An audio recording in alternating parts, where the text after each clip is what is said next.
Nurse Alara Vance moved through the emergency room of Metropolitan General like a ghost. She was a whisper in a place that only understood screams. Her movements, once fluid and precise in another lifetime, were now deliberately slow, hesitant. She kept her head down, her light brown hair falling across her face, a shield against the casual cruelty of her colleagues. They saw her as clumsy, slow-witted, the nurse you assigned to restocking supply closets and cleaning bedpans. They saw the slight, almost imperceptible tremor in her left hand and mistook it for weakness, for incompetence. They never saw the faint, silvery scar that traced the line of her temple, hidden beneath her hairline, a relic of a past she worked every single day to forget. The hospital was a symphony of controlled chaos. The constant rhythmic beeping of heart monitors, the squeak of rubber soles on polished linoleum, the urgent calls over the intercom. It was a world of life and death measured in seconds, and Alara, by all appearances, was perpetually a few seconds behind. She refilled a saline drip, her motions careful, almost painfully so. A younger nurse, Chloe, gave her a small, sympathetic smile as she passed. Chloe was new, still possessed of a kindness the hospital had not yet managed to grind out of her. She was the only one who ever spoke to Alara without a sneer or a sigh of impatience. "You're doing great, Alara," Chloe whispered, her voice a small conspiracy between them. Alara offered a weak, grateful smile in return, but said nothing. Words were dangerous. Words drew attention. Attention was the last thing she wanted. She just wanted to do her shift, collect her paycheck, and go home to her small, empty apartment. She wanted to be invisible. It was safer that way. Then he arrived. Dr. Alistair Finch, chief of trauma surgery, swept into the ER like a conquering king. He was tall, impeccably dressed in tailored scrubs, his silver hair perfectly coiffed. He was a brilliant surgeon, a god in the operating room. He had saved countless lives with his gifted hands, and he knew it. His ego was a physical presence, sucking the air out of the room, demanding fealty. The nurses straightened up. Their chatter ceased. The residents snapped to attention. Fear and awe followed him in equal measure. He moved with impredatory grace, his eyes scanning everything, missing nothing, judging everything. His gaze landed on Alara as she was carefully placing a fresh box of gloves on a shelf. He saw her slow, deliberate movement. He saw the tremor in her hand. His lip curled in a familiar sneer of contempt. "Vance!" His voice cut through the air like a scalpel. "Are you attempting to set a new world record for slowness? Or are you simply admiring the structural integrity of the latex?" A few of the other nurses, the ones who orbited Finch like sycophantic moons, tittered nervously. Alara flinched. She felt the heat rise in her cheeks. She quickly finished her task, her hand shaking more noticeably now. "Sorry, Dr. Finch, just trying to be careful." "Careful?" He laughed, a short, barking sound devoid of any humor. "Careful is for people who have the luxury of time. This is an emergency room. The operative word is emergency. It implies a certain velocity, a concept you seem entirely unfamiliar with." He stepped closer, invading her personal space. He smelled of expensive cologne and antiseptic. "I have no idea how you ever passed your nursing exams, but your presence here is a liability. You are a walking malpractice suit." Alara stared at the floor, her knuckles white as she gripped the edge of the supply cart. She felt the eyes of everyone in the bay on her. The humiliation was a thick, choking thing in her throat. She could feel the old anger, the cold, clear rage she had worked so hard to bury, begin to stir in the pit of her stomach. She pushed it down. She had to. That person was gone. That life was over. "I understand, sir," she mumbled. "No, I don't think you do," Finch said, his voice dropping to a low, menacing hiss. He reached out and tapped her trembling hand with his finger. This is unacceptable. You are a danger to my patients. From now on, you are on janitorial duty. You clean, you stock, you stay out of the way. Do not touch a patient. Do not administer medication. Do not even think about a needle. Am I clear?" "Yes, Dr. Finch," she whispered, the words tasting like ash. "Good." He turned away from her, his attention already on the next perceived failing in his kingdom. "Now someone get me a real nurse!" Alara stood frozen for a moment, the laughter and whispers of the other staff washing over her. She was less than a ghost now. She was just part of the furniture, something to be cleaned and ignored. She took a deep, shuddering breath, closed her eyes, and forced herself back into the tiny, safe box she had built in her mind. She was fine. This was fine. This was the price of peace. The rest of the morning passed in a blur of quiet degradation. She cleaned up spills. She changed linens on empty gurneys. She emptied trash bins filled with blood-soaked gauze and medical waste. She watched from the periphery as the ER team worked, a whirlwind of competence and action she was forbidden to join. She saw Chloe look over at her with pity, but Chloe quickly looked away when another doctor barked an order at her. Pity was a luxury no one could afford here. Just after noon, the relative calm was shattered. The wail of multiple sirens grew from a distant cry to a deafening roar. The radio crackled to life. Major MVA on the interstate, multiple vehicles, 1 rollover. We have 3 incoming, 1 critical. ETA 2 minutes. The ER exploded into motion. Finch was at the center of it all, barking orders, directing the controlled storm. Trauma 1 and 2 for the stable patients. I want the critical in Bay 3, now! Move, people, move! The automatic doors hissed open, and the first gurney burst through, paramedics running alongside. Then the second. Finally, the third. This one was different. The man on the gurney was a wreck of torn clothing, blood, and dirt. He was unconscious, his face a mask of contusions and lacerations. A makeshift pressure bandage on his thigh was soaked through with dark blood. An IV bag was already running, but his vitals on the portable monitor were crashing. "John Doe!" a paramedic shouted over the noise. "Unidentified male, approximately 35, driver of the rollover, unrestrained, GCS of 5, severe head trauma, suspected internal bleeding, compound fracture of the left femur." Finch descended on the gurney, his eyes scanning the patient with an almost bored efficiency. He was a master of triage, of seeing the big picture. But sometimes, in his arrogance, he missed the details. He saw a mangled body, another piece of meat from the highway grinder. He saw the dirt, the torn jeans, the worn boots. He made an assumption. "No ID, no wallet," a nurse announced, having quickly checked the man's pockets. Finch's expression hardened. To him, this wasn't a hero, or a father, or a brother. This was a drain on resources. A vagrant, most likely. An uninsured, undocumented problem that would cost the hospital a fortune with little chance of survival. His gaze was cold, calculating. "Pupils are blown and unequal," another resident said, shining a penlight into the man's eyes. "Massive intracranial pressure. He's bleeding out internally, and his brain is swelling. The damage is already done," Finch declared with an air of finality. He waved a dismissive hand.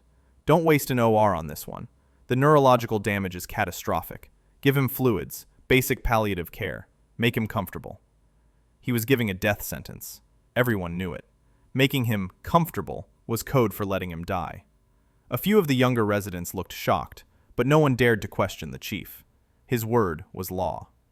"But sir," a brave intern started, "we could at least try to relieve the pressure." "Try?" Finch wheeled on him. "We don't try here, son. We succeed. And this," he gestured to the dying man, "is a failure. A lost cause. Triage is about allocating resources where they can do the most good. Wasting a surgical team and 3 hours of OR time on him would mean someone else, someone with a chance, might die in the hallway. Now do as I say." The team reluctantly began to disperse, their urgency gone. They moved the John Doe to a curtained-off corner of the ER, a quiet place to expire. They hooked him up to a monitor that would soundlessly track his final moments. Ilara had been watching from the doorway of a supply closet, her hands full of clean towels. She had heard every word. She saw the man on the gurney, and something inside her, something old and deeply ingrained, screamed in protest. She had seen this kind of death before, in dusty, faraway places. She had fought it with everything she had. Finch, seeing her standing there, pointed a finger at her. "Vance, I thought I told you to stay out of the way. Go clean up Bay 3. And when you're done, prepare this gentleman for transfer to the morgue. He'll likely be gone within the hour." He turned and strode away, his entourage trailing behind him. The order was a physical blow. Prepare him for the morgue. Alara felt the cold fury she had suppressed for so long begin to burn through her veins. She dropped the towels and walked toward the curtained-off bay. She wasn't supposed to touch a patient. She wasn't supposed to do anything but clean. But she couldn't just stand by. Not this time. She pulled back the curtain. The man lay still, his breathing shallow and ragged. The beeping of the monitor was slow, dangerously slow. She looked at his injuries, the obvious trauma from the crash. But her eyes, trained by years of battlefield medicine, saw more. She saw things Finch, in his hubris, had missed entirely. She gently tilted the man's head. There, just behind his ear, almost hidden in the matted, bloody hair, was a tiny, almost insignificant puncture wound. It was small, precise, not the kind of injury you get from a car crash. Her eyes narrowed. She ran her fingers lightly over his neck. His skin had a strange, mottled pattern, a faint purple tracery under the surface. It wasn't normal lividity. Then she saw his hand. It was twitching. Not a random spasm, but a specific, rhythmic fasciculation of the muscles in his forearm. Her blood ran cold. The puncture wound, the skin mottling, the muscle twitching. She had seen this exact constellation of symptoms only twice before. Once in a training simulation so classified it was officially denied to exist, and once in the field, on a special forces operator who had been hit by an assassin's dart. It wasn't just head trauma. It was a neurotoxin, a sophisticated, fast-acting compound designed to mimic the symptoms of a massive brain injury, ensuring that any conventional treatment would fail. The crash hadn't been an accident. It had been an assassination attempt, and the poison was finishing the job. A wave of adrenaline, sharp and familiar, washed over her. The tremor in her hand vanished. Her mind became a field of ice-cold clarity. The hesitant, clumsy nurse was gone. In her place stood Major Alara Vance, call sign Valkyrie, one of the most decorated combat medics in the history of Joint Special Operations Command. And there was a soldier dying on her table. She knew what she had to do. There was an antidote, a two-part compound. One agent to stabilize the neural pathways, another to bind to the toxin and flush it from his system. But it was rare, highly controlled. Not something you found on a standard ER crash cart. She ripped back the curtain and strode to the senior nurse at the station, a woman named Brenda, who had always treated her with particular disdain. "I need the key to the advanced toxicology locker. Now." Brenda looked up, annoyed. "What did you say? Dr. Finch put you on cleaning duty. Get back to it." "There's no time." Alara's voice was different. It was flat, hard, devoid of the timid quaver it usually held. "The John Doe in Bay 4 isn't dying from the crash. He's been poisoned with an A-class neurotoxin, VX7, or a derivative. I need atropine and pralidoxime, high dosage, and I need it 2 minutes ago." Brenda stared at her as if she had grown a second head. "Have you lost your mind? VX7? That's a chemical weapon. You've been watching too much television. Now get out of here before I call security." Alara didn't argue. She didn't have time. She turned, her eyes scanning the ER. She spotted Finch across the room, laughing with a group of residents. She walked straight towards him. Her steps were no longer hesitant. They were long, purposeful strides. The ghost was gone. A predator was walking the halls of Metropolitan General. "Dr. Finch," she said. Her voice cut through his laughter. He turned, his smile fading into a mask of irritation. "Vance, are you deaf as well as incompetent? I gave you an order." "Your diagnosis is wrong," Alara stated, her voice ringing with an authority that stunned him into silence. "The patient in Bay 4 has been poisoned. He needs a full tox screen and an immediate injection of a cholinergic antagonist. You're treating a brain bleed, but you should be treating a chemical weapons exposure." For a moment, Finch was speechless. Then, a dark, furious color flooded his face. The sheer audacity of it. This mousy, useless nurse, this floor scrubber, daring to question him. In public. "You," he seethed, his voice shaking with rage, "are insane. Absolutely delusional." He jabbed a finger at her chest. "I am the chief of surgery at this hospital. I have forgotten more about medicine than you will ever know. Now, I am giving you one final, direct order. Go back to that bay, do nothing, and wait for the patient to expire. Then you will clean the room. Do you understand me? Alara looked him dead in the eye. The cold fury inside her was now a raging inferno. She had followed orders her whole life. Orders that had gotten her friends killed. Orders that had led to the ambush that ended her career and gave her the scar on her temple. She had come here to escape orders, to be small, to be safe. But she had been wrong. There was no safety in hiding. There was only slow death. No, she said. The word was quiet, but it landed with the force of a grenade. A collective gasp went through the ER. No one said no to Dr. Finch. Finch's face went from red to a waxy, dangerous white. What did you just say to me? Alara didn't wait to answer. She turned on her heel and sprinted back to Bay 4. She slammed the sliding door shut and hit the lock. She heard shouting outside, the sound of fists pounding on the glass. She ignored it. She ripped open the dying man's shirt. His heart rate was dropping into the 30s. She had seconds. The tox locker was a no-go. She needed another way. Her eyes darted around the room, cataloging every piece of equipment. Crash cart, defibrillator, standard drug tray. Her eyes landed on the computerized dispensary cabinet on the wall. High-level access required. She stabbed at the screen. It asked for a username and password. She typed in the standard nurse override code. Access denied. She tried the senior physician code she'd memorized from watching over shoulders. Access denied. Outside, the pounding grew louder. Vance, open this door right now. I'm calling security. Finch's voice was a distorted roar. She ignored him. There was another way. A back door. A 7-digit maintenance code that was universal on all systems of this model. A relic from her training on battlefield tech. She took a breath, her fingers flying across the screen, entering the long-forgotten string of numbers. Access granted. The drawers unlocked with a soft click. She pulled open the drawer labeled Cardiac and Emergency. There, vials of atropine. And in the back, a dusty box labeled Chempack. It contained high-concentration pralidoxime. It was standard issue for first responders in case of a terrorist attack, but rarely touched. She worked with a speed and precision that would have left the ER staff breathless. She drew up 2 separate injections, her hands perfectly steady. She calculated the dosage based on the man's estimated body weight and the progression of the symptoms. Too much would kill him. Too little would be useless. She plunged the first needle into the main port of his IV line, pushing the atropine directly into his vein. Then the second, the pralidoxime. She watched the monitor. For 5 agonizing seconds, nothing happened. The slow beep continued. Then, the line on the monitor dipped, flatlined for a single, terrifying beat. Outside, there was a loud crack as security used a tool to break the lock. The door slid open with a crash. Finch stormed in, flanked by 2 burly security guards. You're finished, Vance. You're fired. You will never work as a nurse in this city again. I'll have your license revoked. He stopped. His eyes were glued to the monitor. Beep, beep, beep, beep, beep, beep.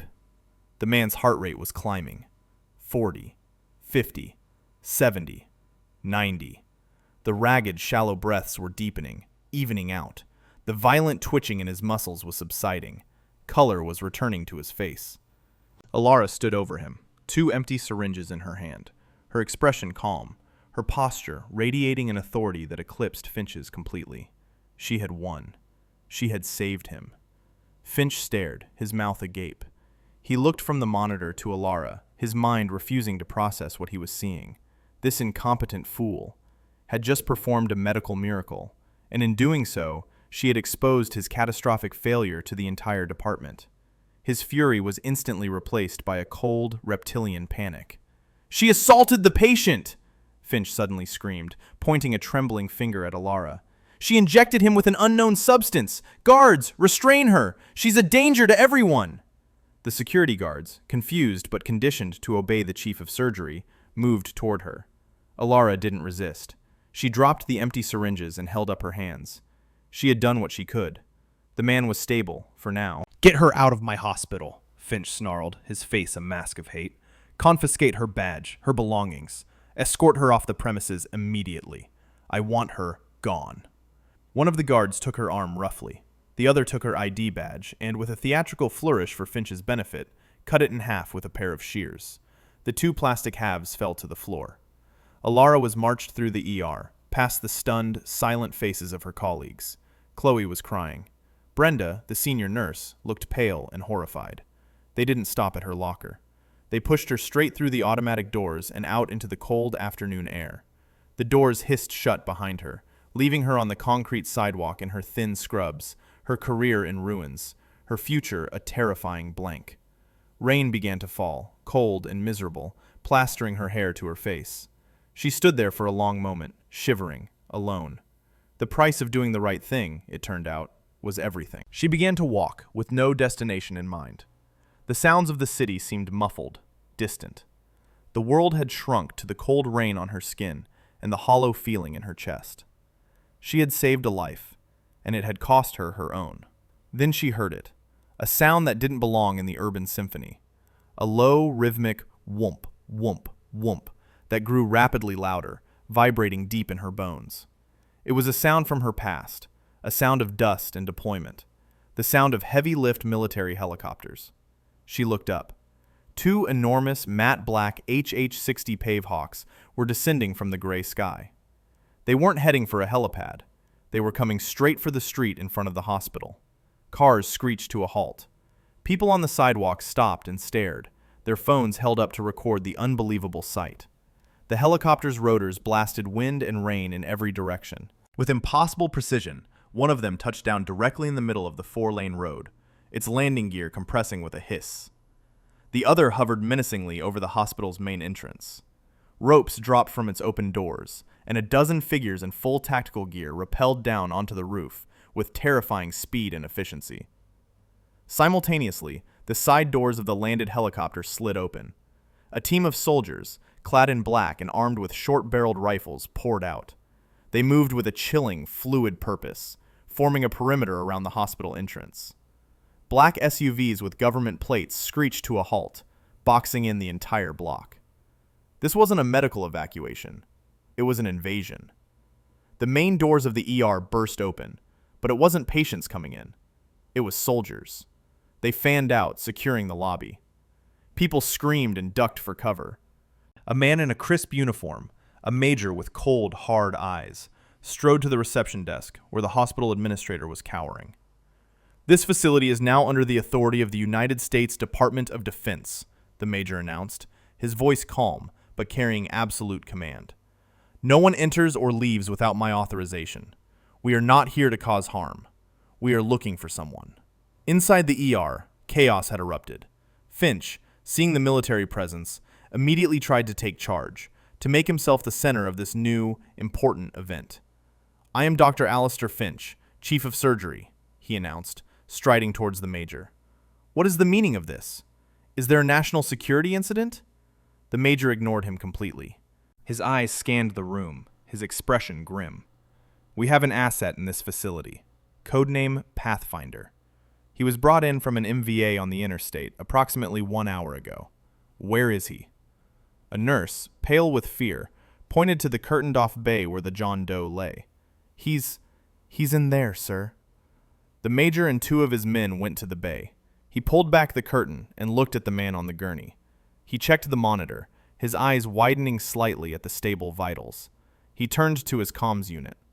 "Pathfinder is secure. He is stable. I repeat, he is stable." He listened for a moment. "Yes, sir. We're trying to locate her now." He turned back to the stunned medical staff. His voice was like iron. "This man's life was saved by a member of your staff. She acted against protocol. She identified a threat no one else saw. We are here for her. We are here for the Angel." "The Angel?" Finch asked, confused. "That's what he called her in his last transmission before he went dark," the major said, his gaze sweeping over the nurses. "He was compromised. He knew he was going down. He said an angel was coming for him. We believe he was referring to a former operative who lives in this city. Her name is Alara Vance." A dead silence fell over the ER. Every eye turned to Finch. His face, which had been puffed up with self-importance, suddenly deflated. The blood drained from it, leaving behind a sickly gray pallor. "Vance?" he stammered. "Alara Vance? She's an incompetent, a clumsy fool. I just fired her." The Major's eyes narrowed into dangerous slits. He took a slow, deliberate step towards Finch. You did what? She violated every rule in the book. She injected the patient with an unknown drug, Finch blustered, trying to regain control. She was a menace. I had her removed. The unknown drug she used is the only reason my captain is still alive, the Major snarled. You fired the one person on this continent who could have saved him. Where is she? I had her escorted from the property, Finch whispered, his voice barely audible. The Major spoke into his radio. Command, this is Apex. The asset is located. I repeat, Alara Vance is located. She was fired and ejected from the facility. Find her. Now. Outside, Alara was still standing in the rain, watching the unbelievable scene unfold. A black SUV detached from the blockade and drove slowly toward her. It pulled up beside her, the passenger window gliding down. Inside was a young soldier, his face grim. Ma'am? He asked, his voice respectful. Are you Alara Vance? Alara could only nod, her mind reeling. General Madsen needs to see you. Please, get in the vehicle. Numbly, she did as he asked.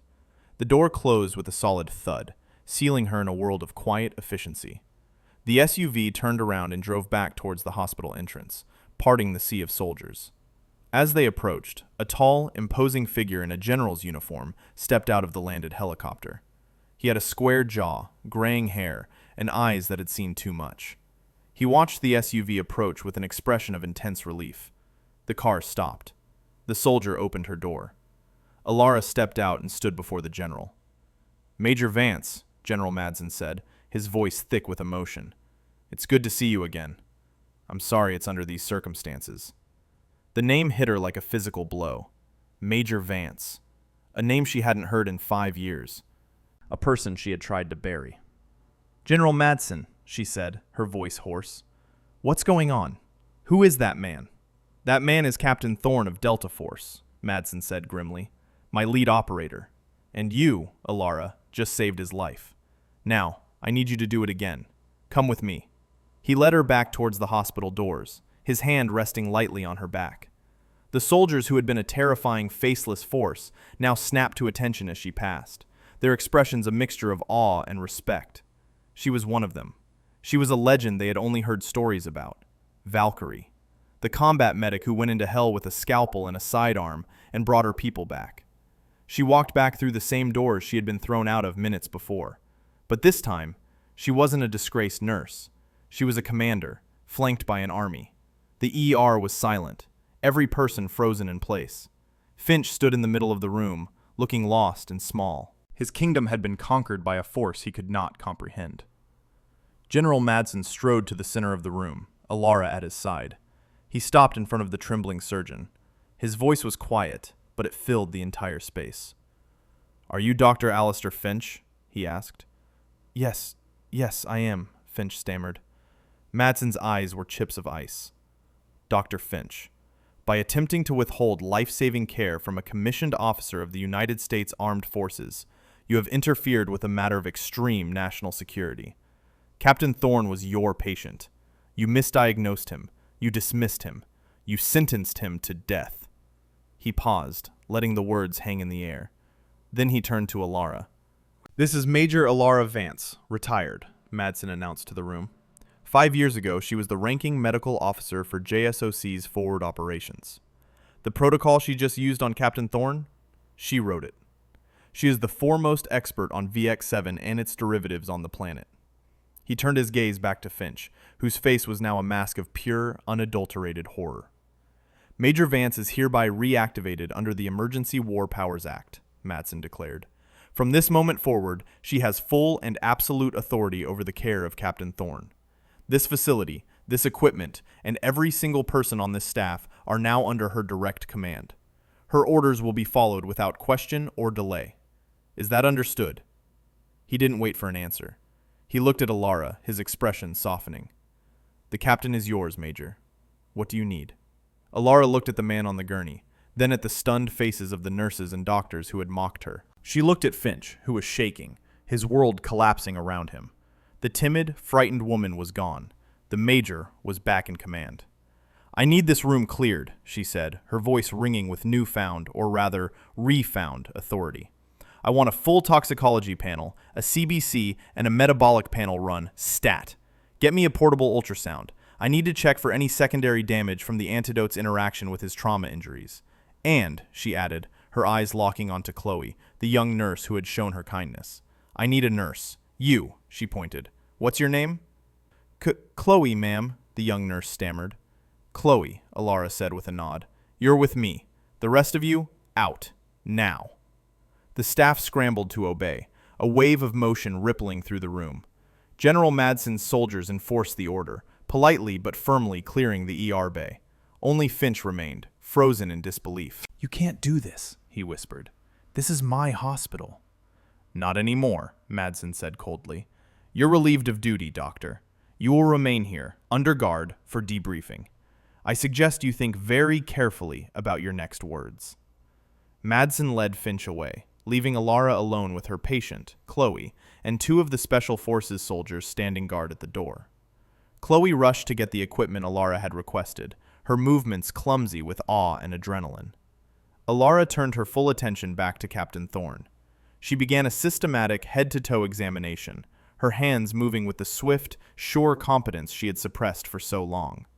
This was her element, the chaos, the high stakes, a life hanging in the balance.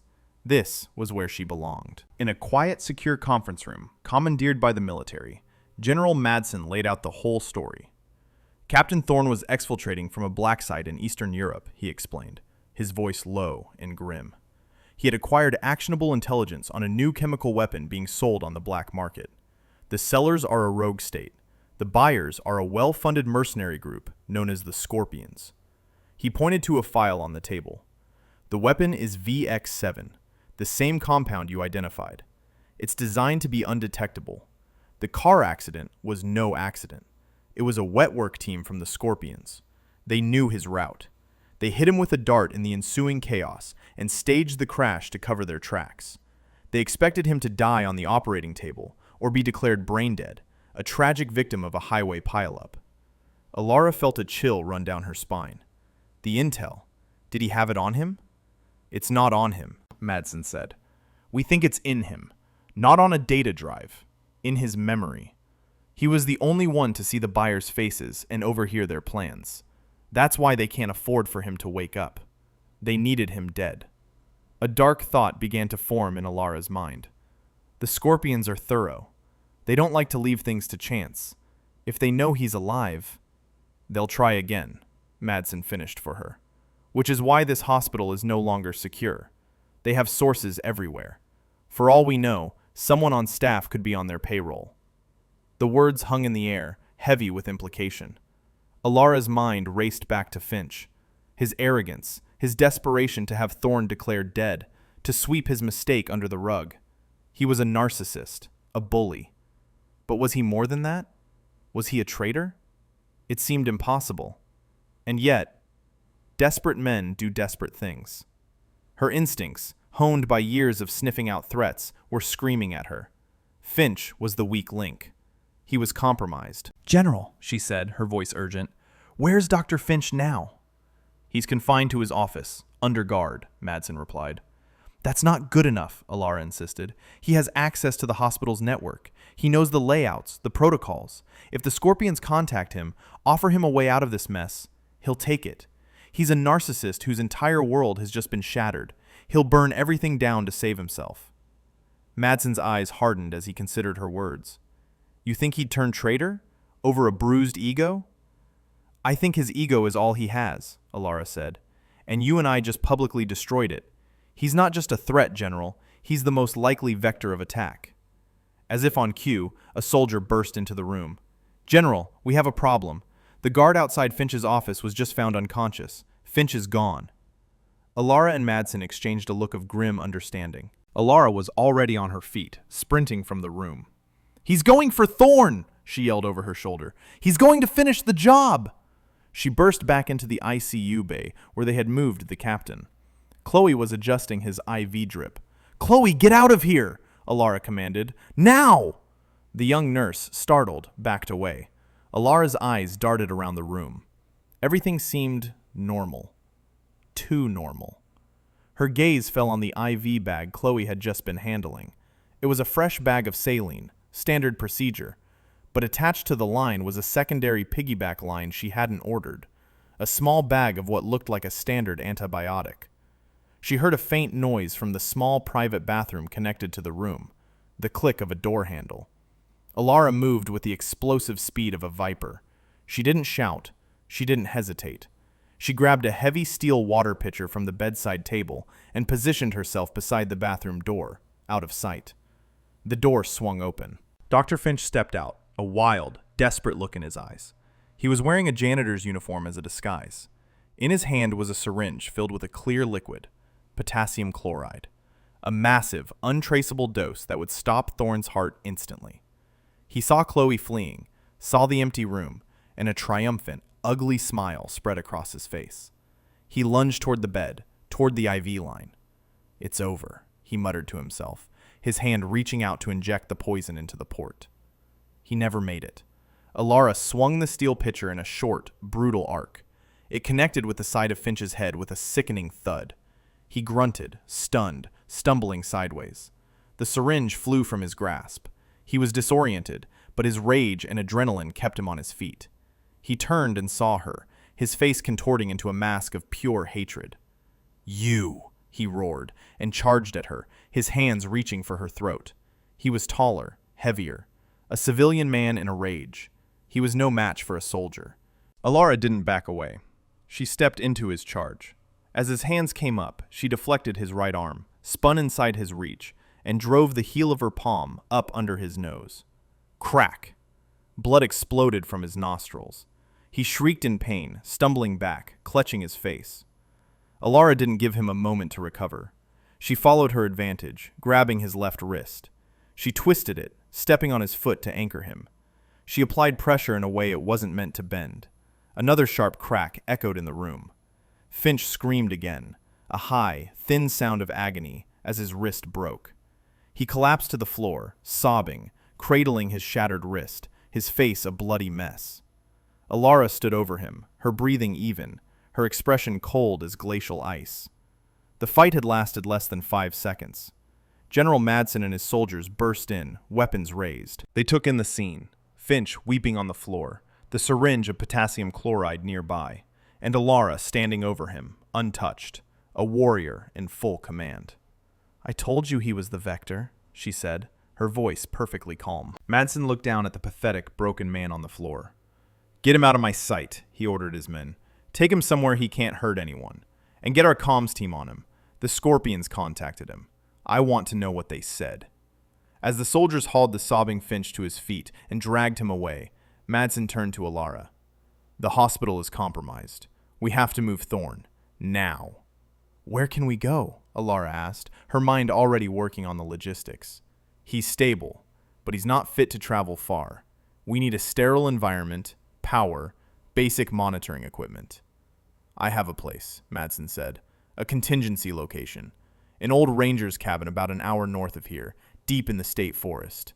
It's owned by a retired vet. It's off-grid, but it has a generator and some supplies we stocked there for emergencies. It's our only shot."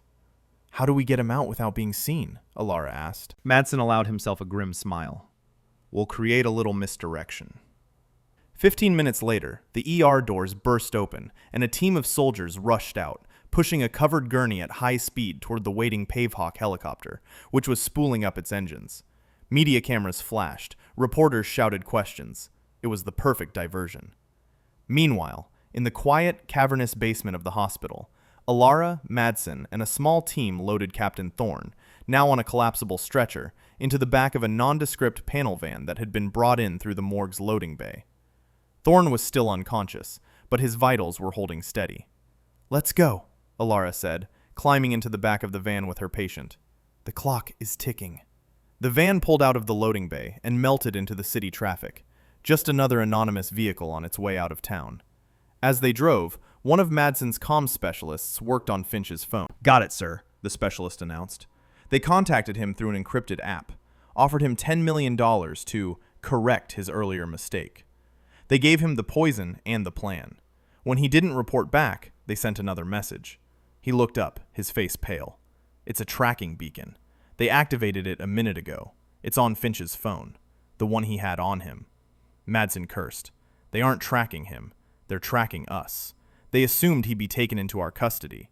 It's a Trojan horse. He pulled out his own device. They're moving fast. 2 vehicles, converging on our position from the north and west. They'll cut us off before we reach the turnoff to the forest. We can't outrun them, the driver said, his eyes on the rearview mirror. Not in this van. Alara looked at Thorne, lying helpless on the stretcher. Then she looked at the map on Madsen's screen. Her mind, trained for tactical improvisation, saw a possibility. Here, she said, pointing to a spot on the map. This bridge. It crosses the old quarry. It's a single lane, scheduled for demolition next month. If we can get across, and they follow us... Madsen saw her plan immediately. It's risky. Riskier than letting them catch us on an open road, she countered. We have no other choice. Do it, Madsen ordered the driver. The van swerved hard, tires squealing, turning off the main highway and onto a deserted, cracked asphalt road. The sign at the entrance said, "Road closed, bridge out." They smashed right through it. In the distance, they could see the skeletal frame of the old steel bridge. Behind them, 2 black SUVs, the Scorpions, were closing the distance fast. They're gaining, the driver shouted. Just get us to the other side, Madsen yelled back.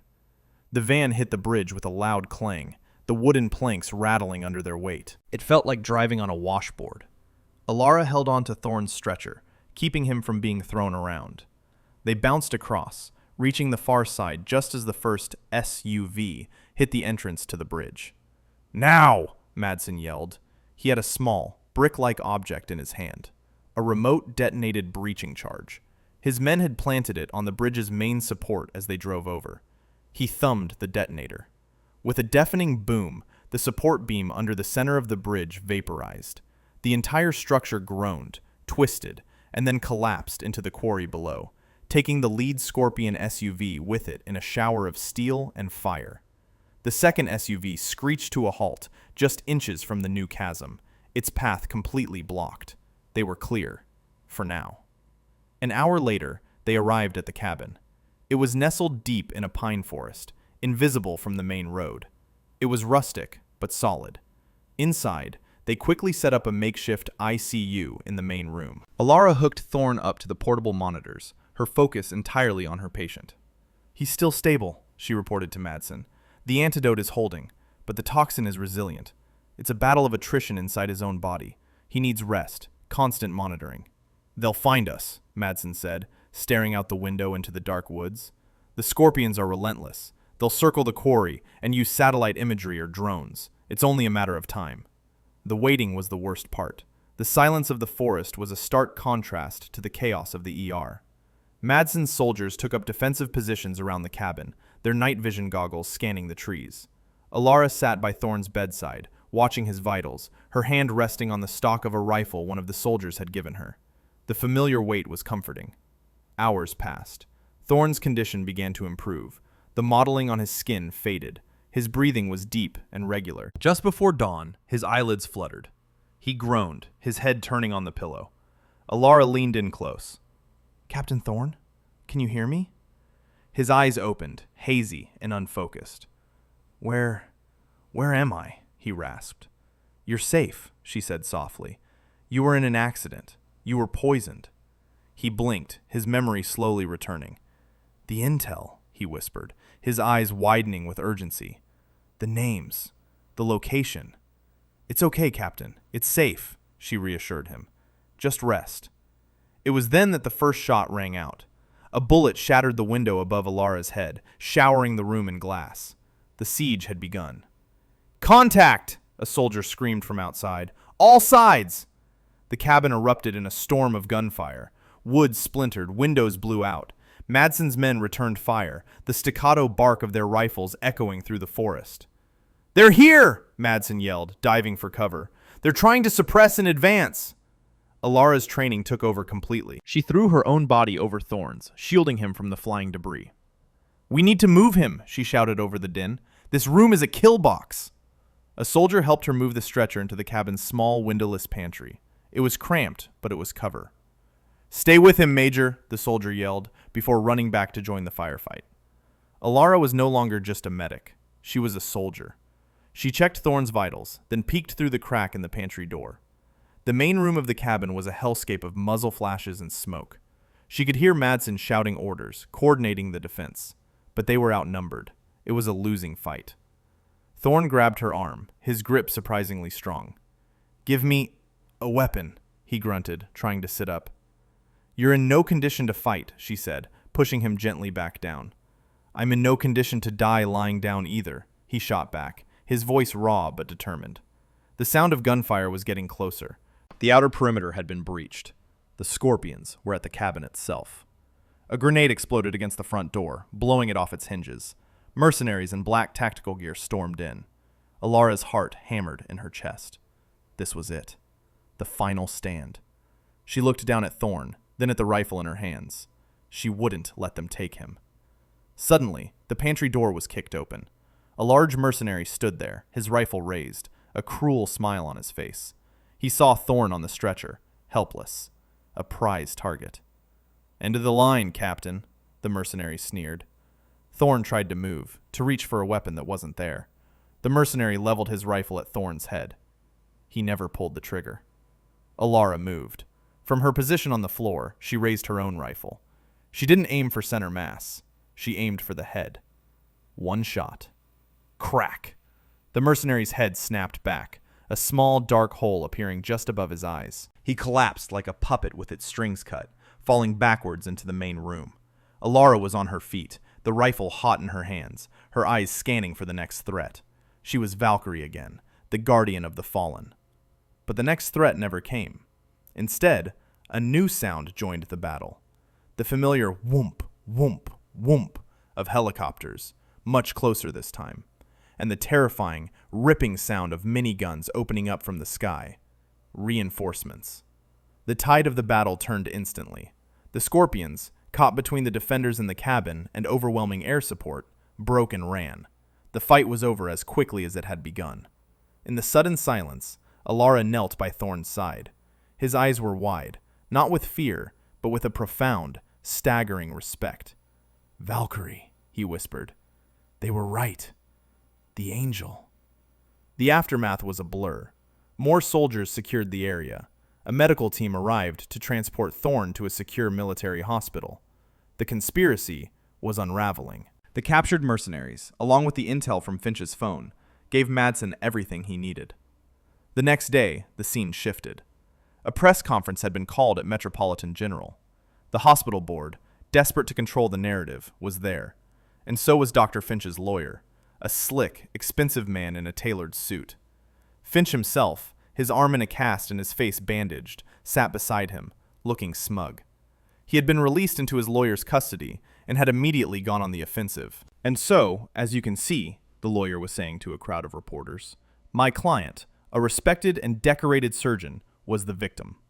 He was assaulted by a disturbed and unstable ex-employee, Miss Vance, who then kidnapped a patient, endangering his life and triggering this unfortunate military overreaction.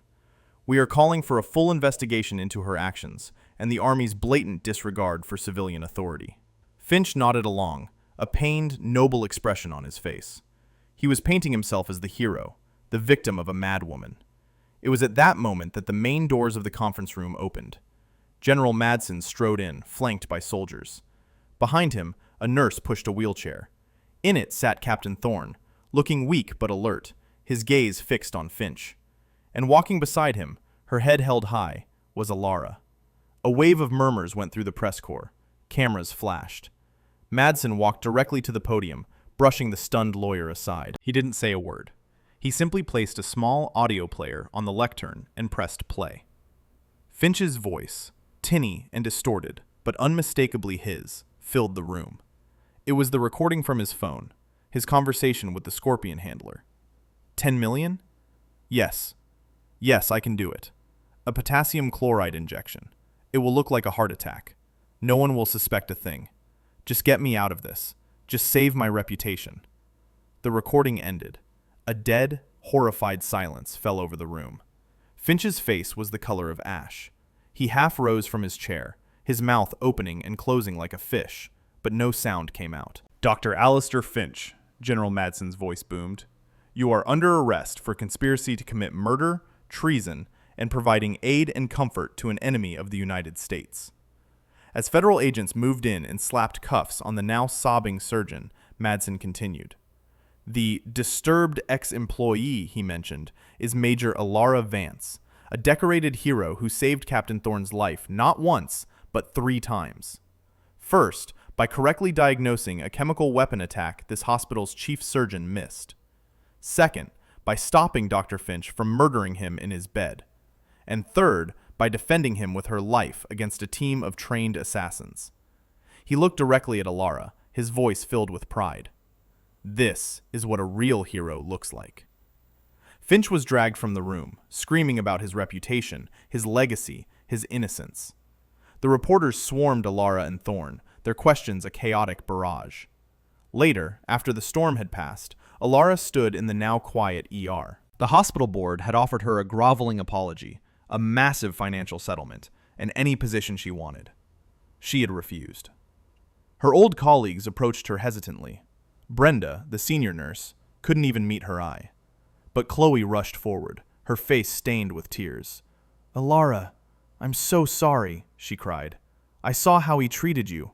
I should have said something. I was a coward." Alara gave her a genuine, warm smile and squeezed her hand. "You were kind," she said. "In this place, that's braver than you think. Keep being kind." General Madsen found her there, looking at the bed in Bay 4, where it had all started. "It's over," he said. "The Scorpions are being rolled up as we speak. Thorne is giving his full debrief. The intel is secure. We cut the head off the snake." "Good," she said softly. "So what's next for you?" he asked. "You could write your own ticket, go anywhere, do anything." "I don't know," she admitted. "I came here to be invisible. I'm not very good at it, apparently." Madsen smiled. "Some people aren't meant for the shadows, Major. Your country needs you. Not as a ghost, but as a leader. We're formalizing a new unit based on this incident. A rapid deployment, special operations medical team, JSOC Med. Their job will be to go into the worst places on Earth and bring our people home. We want you to build it, to lead it. Name your terms, Alara. Anything you want." He held out a folder. It wasn't an order. It was an offer. A chance to stop running from her past and finally embrace it. She looked from the folder to the doors of the ER, the gateway to the civilian life she had tried so hard to build. It was a life of quiet desperation, of hiding. It wasn't her. Across the room, Captain Thorne was being wheeled out. He caught her eye and gave a slow, deliberate nod. A nod of respect. A nod of gratitude. A nod from one warrior to another. Alara turned back to Madsen and took the folder. A slow smile spread across her face. The first genuine, truly happy smile she'd had in years. "All right, General," she said. "Let's go to work." She walked out of the hospital, not looking back. She walked past the news vans and the curious onlookers, toward the military transport that was waiting for her. She was leaving the ghost of Nurse Vance behind forever. Major Alara Vance, call sign Valkyrie, was going home. We really hope you enjoyed this educational piece of content and hope that you could understand the moral lessons behind it. The story teaches us that true strength and competence are not defined by titles or the opinions of arrogant people. It shows that courage is about doing the right thing, even when it costs you everything. Ilara's journey reminds us to never judge a book by its cover, because the quietest person in the room might just be the strongest. In the end, her integrity and skill were vindicated, proving that doing good will always be rewarded. What would you have done if you were in Ilara's shoes? Would you have risked your career to save a stranger? Let me know in the comments below. And if you enjoyed this story, make sure to smash that like button, subscribe, and hit the notification bell so you never miss an upload. Have a nice rest of your day.